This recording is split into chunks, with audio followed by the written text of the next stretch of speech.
Hi, this is video number 7 in the Etsy subreddit Q&A, and this question is about product photography. The title is, what do you use for your product photography? And it was submitted by Panda Pandemonium. And it says, not only did I get a new DSLR camera, but I got a light box for the holidays that was made by my sister. It's foldable and sturdy, unlike those cardboard boxes, and all my items fit in it, so I'm redoing all my pictures. She's interested in selling the boxes, but isn't sure if people would want them. What do you guys use for your photography? How do you take all those wonderful photos?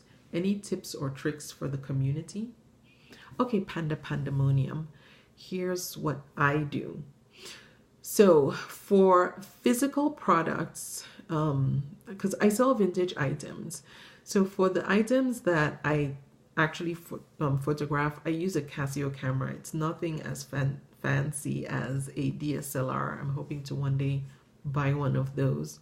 But what I do that helps make the pictures just really shine even more is I do photo editing, and I use PicMonkey to do the editing of my pictures.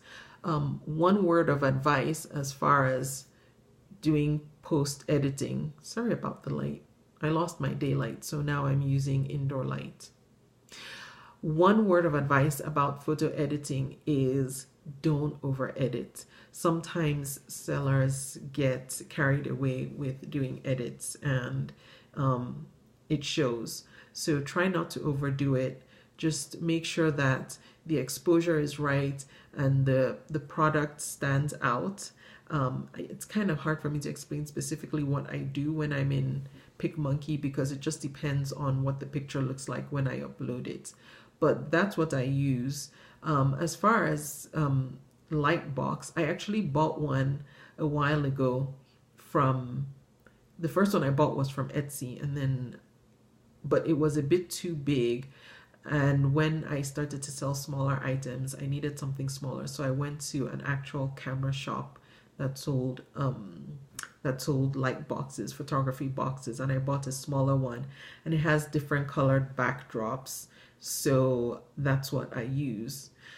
For my books, because I sell vintage crafting patterns and books, I use a scanner.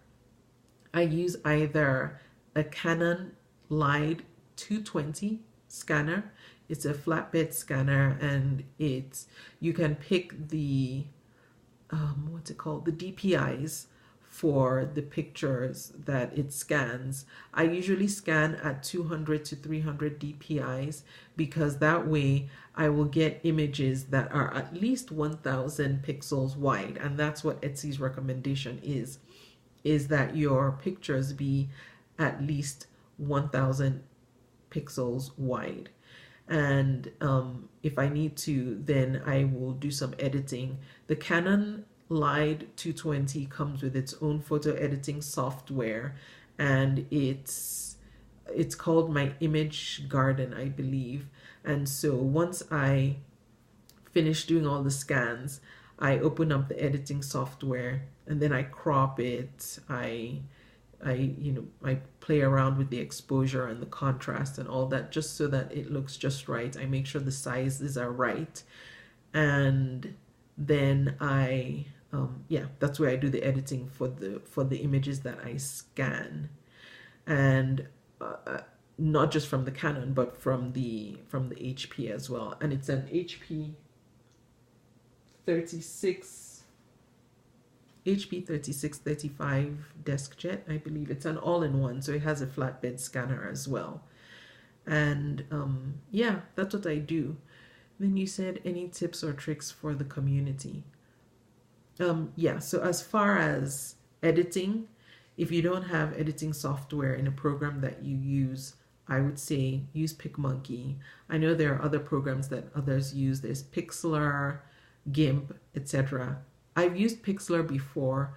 I know some people love it. It was okay. I didn't dislike it, but I just like PicMonkey better. And so I will put a link to the Canon light that I use for anyone who wants a scanner, and then to PicMonkey as well for anyone who wants to check it out. I hope that was helpful to you, Panda Pandemonium, or anyone else who is looking for tips and tricks when it comes to product photography.